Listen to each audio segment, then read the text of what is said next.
एक कहानी शहर के बाहर एगो घना जंगल के हा, जहाँ लोगन के कहा भा की दू सिर वाली चुड़ैल दिखाई देवेली जौन लोगों के खून पियली। यही से लोग दिन में भी इस जंगल में जाए से डरेले। शुभम और मनदीप फिल्म देख के घर लौटत रहले। अरे आज तो मजा ही आ गईल, इतना दिनों के बाद पिक्चर देखनी। का यार का बोलेला? अरे हमरा डर लग रहल बा, अब जंगल के रास्ता चालू होखी। ओ दू सिर वाली चुड़ैल ये जे जंगल में रहेली। तू पागल बड़ा का? चुड़ैल होबे ना करेली, और वो दू सिर वाली चुड़ैल वो तो हो ही न सकेली। अरे यार तू ऐसा मत बोला, बस नीचे देखा और चलत रहा। अबे यार तू हमेशा छोट छोट बात पे डर जाला। सुन ला, अब भी यही बोलबा तू? अरे कौनो जानवर हो की तू ना, बहुत बड़ा वाला बेवकूफ बड़ा। शुभम निडर बन के चले लगेगा और मनदीप ओकर पीछे पीछे डरा सहमा चलत जात रहल। कुछ दूर जाए के बाद पेड़ जोर जोर से हिले लागल। अरे बिना हवा के ई पेड़ इतना काहे हिल रहल बा? शुभम बुरा तरह डर जाला, हाथ पैर कांपे लगेला।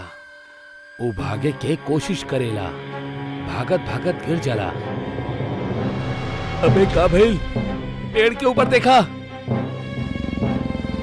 पेड़ के ऊपर दू सिर वाली चुड़ैल रहल। अच्छा हमरा के डरा रहल बड़ा? चुपचाप चला, हम डरे वाला ना बानी।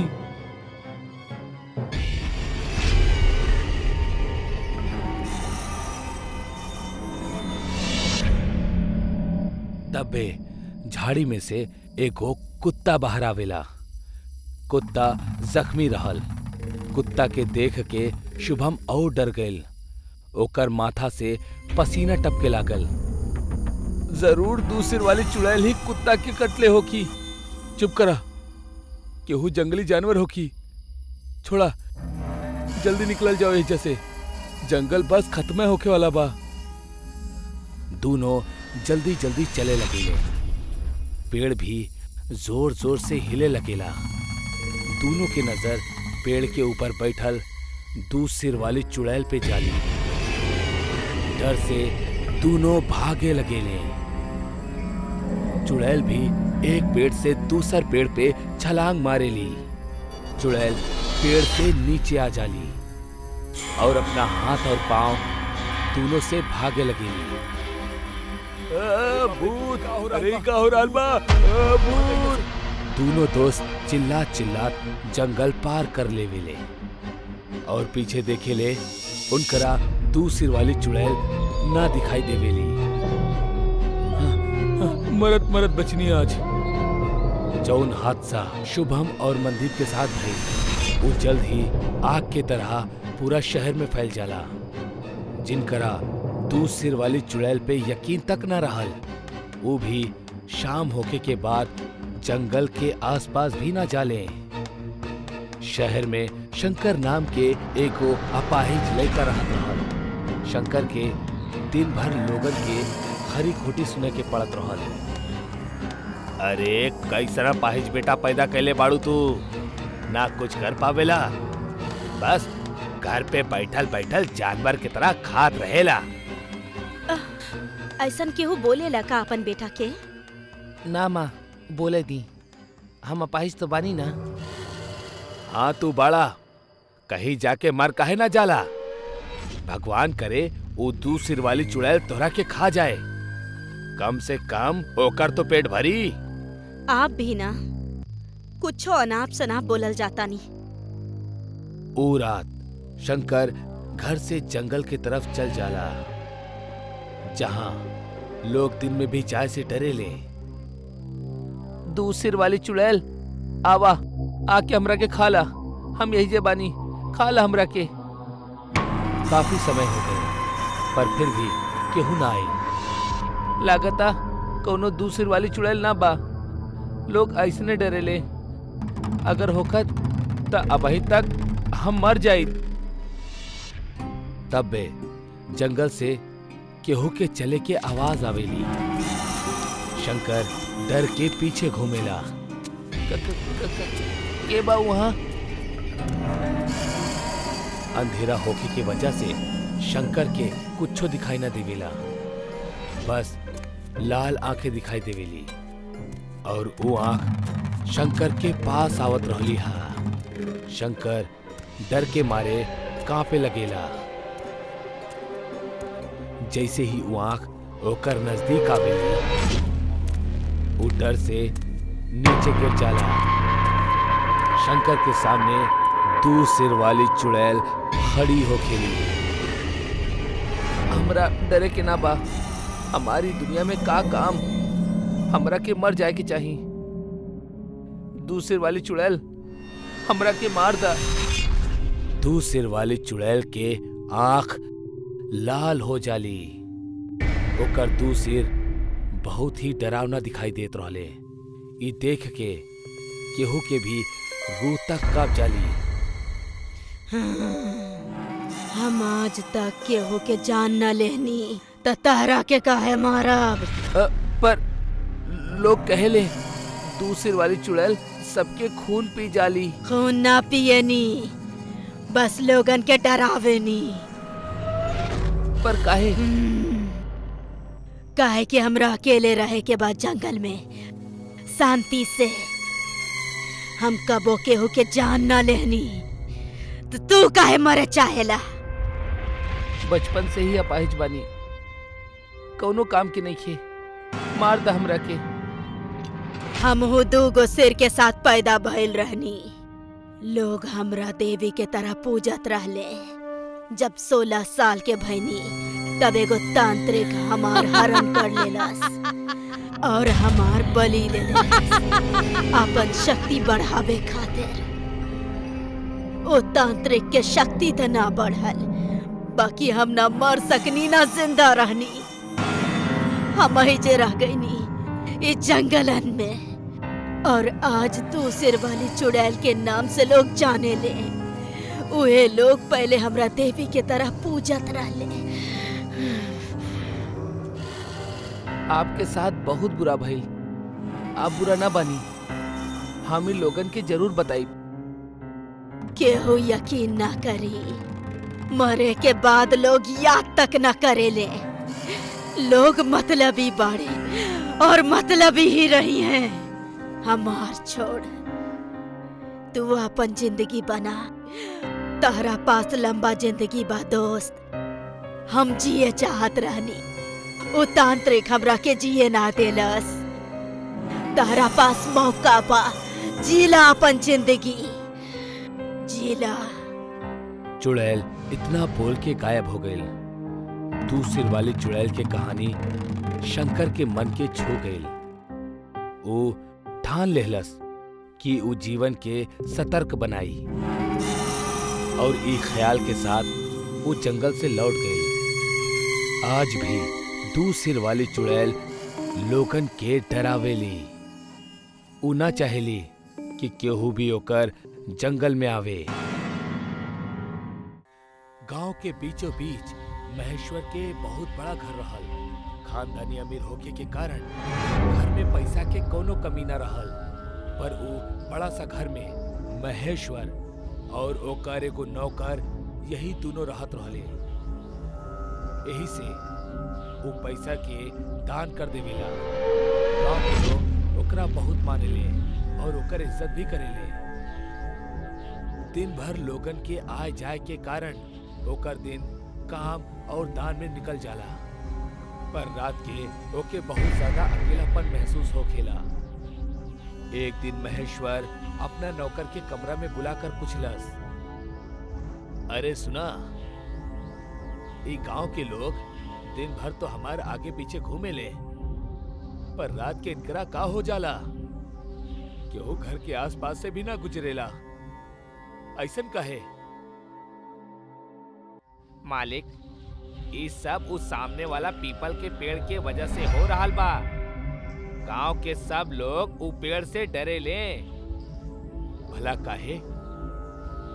काहे कि गांव वालन के ई कहल हा कि रात के समय उ पेड़ पर एगो चुड़ैल के सिर लटकल दिखाई देवेला। का बकवास हा, ऐसन कुछ ना होखेला। ना मालिक, ऐसन ही हा। कुछ दिन पहले हम गलती से रात के बाहर चल गए रहनी और अचानक हमार नजर पीपल के पेड़ पर पड़ल। हम देखनी कि जमीन पे केहू के सिर के परछाई पड़ल हा। हम डर के मारे भगनी और सीधा अंदर आ गई नी। अरे तू कुछ और देख ले होखबा डरपोक। ना मालिक। अरे चुप, जा यहाँ से। नौकर वहां से चुपचाप निकल गए। महेश्वर अपना कमरा के खिड़की से वो पेड़ के देखे लगल। नौकर के कहानी की वजह से आज ओकरा ऊ पेड़ थोड़ा अलग नजर आवत रहल। चुड़ैल के साथ जाने के खातिर वो खुद ऊ पेड़ के पास जाए के फैसला कैलस। महेश्वर धीरे धीरे वो पेड़ की तरफ बढ़त रहल। वो पीपल के पेड़ चांद के हल्की रोशनी में बिल्कुल शांत और डरावना दिखाई देत रहल। जैसे ही वो पेड़ के थोड़ा नजदीक पहुंचल, ओकरा जमीन पर कुछ साया सा दिखल। वो थोड़ा डर गई, पर हिम्मत करके आगे बढ़त रहल। महेश्वर पेड़ के पास पहुंचल। ओकरा वो कटल हुए सिर के परछाई साफ दिखत रहल। वो परछाई के ध्यान से देख के ऊपर पेड़ के तरफ देखलस। पेड़ पे कुछ भी अलग ना दिखे के कारण वो डर के मारे सोच में पड़ गई। तब बे अचानक पेड़ से खून टपके लागल और वो परछाई हिले लागल। कुछ देर बाद चुड़ैल के डरावना सिर जमीन के चीरत हुए बाहर आवे लागल। महेश्वर पूरी तरह से डर गए और घर के तरफ भाग गए। चुड़ैल के सिर महेश्वर के पीछा कैलस, पर पेड़ के परछाई के बाहर वो ना आ पौलस। महेश्वर हाफत हाफत घर के अंदर पहुंचलस। नौकर महेश्वर के देख के डर गए। अरे का भइल मालिक? अरे वो चुड़ैल के सिर हमार पीछा करत रहल। आप इतना रात के बाहर गए ही काहे रहले? आपके कहले तो रहनी। महेश्वर बेहोश हो गए। अगला सुबह महेश्वर उठ के खिड़की से वो पेड़ के घूरत रहल। ई चुड़ैल के सिर के कुछ करे के पड़ी। ई पेड़ के वजह से ई सब कुछ हो रहल बा। अगर ई पेड़ ही ना रहल था, हाँ, ई पेड़ के ही यहाँ से हटावे के होगी, तबे वो चुड़ैल यहाँ से जाई। महेश्वर गांव वालन की मदद से वो पेड़ के वहां से हटवा देलस। पूरा गांव महेश्वर के जय जयकार करे लागल, ओकरा दुआ देवे लागल। अरे महेश्वर साहब, आपके बहुत बहुत शुक्रिया। आप वो चुड़ैल के जड़ से मिटा देले। सही कहला। ई चुड़ैल ता हमनी के रात के बाहर निकलल बंद कर देले रहल। साहब, आप हमनी के खातिर और ई गांव के खातिर भगवान बानी। अब आप सब लोग आराम से रात के घूम सकेनी। डर की कोनो बात नहीं खे। सब लोग अपना अपना घर चल गए। महेश्वर भी अपना घर चल गए। रात हो गई। चांद की रोशनी बिल्कुल ना के बराबर रहल। महेश्वर अपना खिड़की से वो पेड़ वाली जगह के देखत रहल। तब बे नौकर आके बोलस, मालिक, आपके कुछ चाहिए? ना, जा सो जा तू। नौकर वहां से चल जाला। महेश्वर बड़ा खुशी से सुते चल गई। आधा रात हो गई। सारा गांव गहरा नींद में सुतत रहल। तब भी अचानक महेश्वर के कमरा के खिड़की खुलल। महेश्वर खिड़की बंद करे के खातिर खिड़की के पास पहुंचलस। तब में बाहर से चुड़ैल के सिर कमरा के अंदर आ गई। महेश्वर बहुत डर गए। महेश्वर डर के मारे बेड पर चढ़ गए। चुड़ैल के सिर जोर जोर से हंसे लागल और मुंह के ऊपर घूमे लागल। महेश्वर रोते हुए चिल्लाए लागल, पर ओकर आवाज केहू न सुन पावत रहल। तू हमरा से हमार घर छीन लेला, अब हम तोहरा से तोहार घर छीन लेब।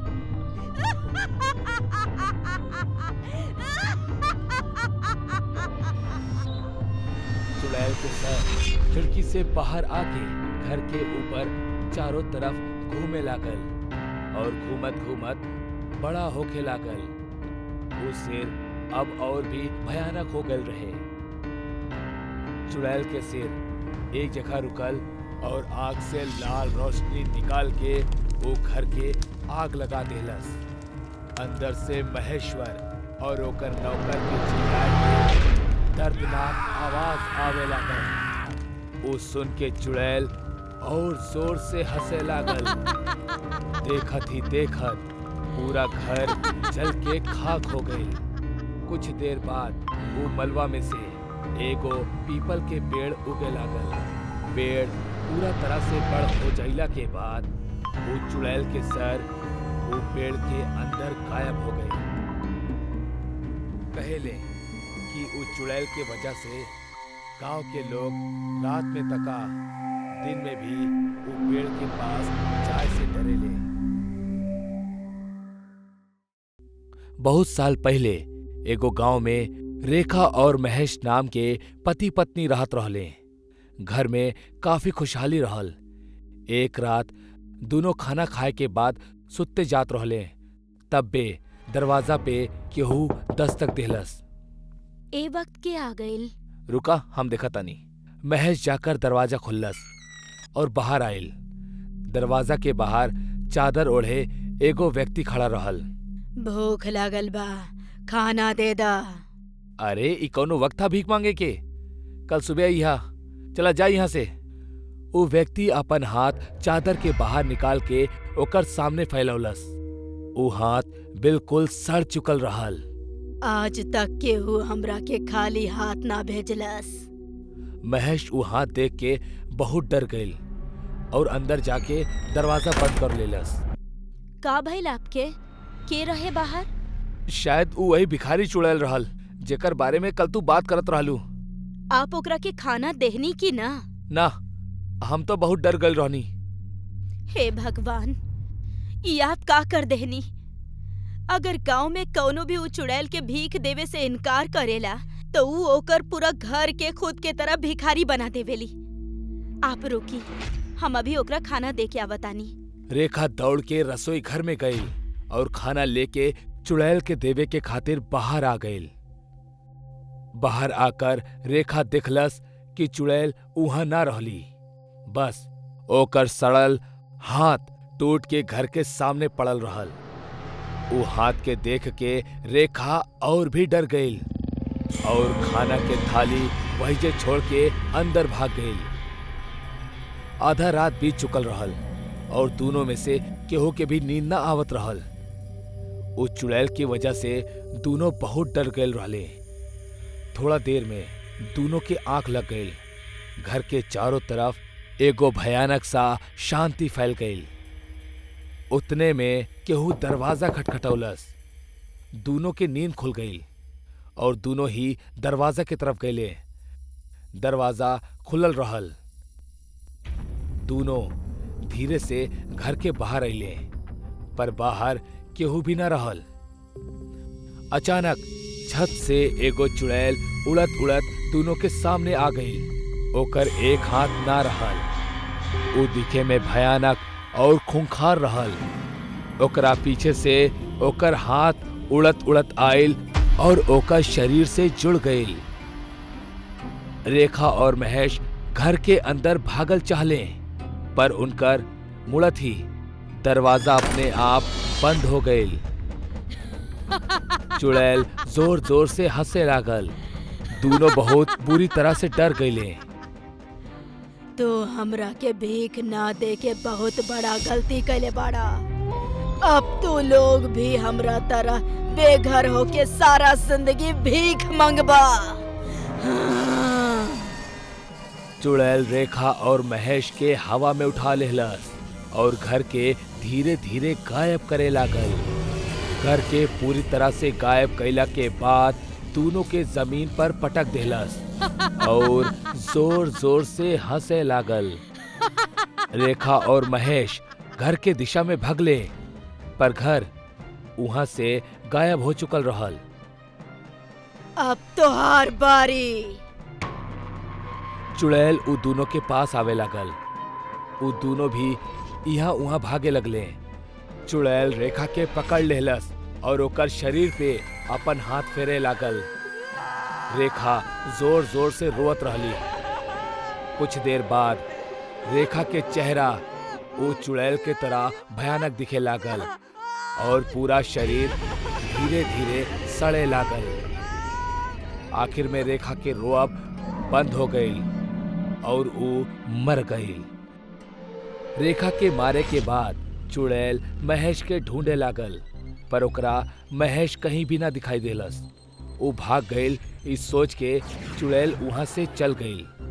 रेखा जौन की बाहर से पूरा तरह से चुड़ैल बन चुकल रहली, वही जे मरल पड़ल रहली।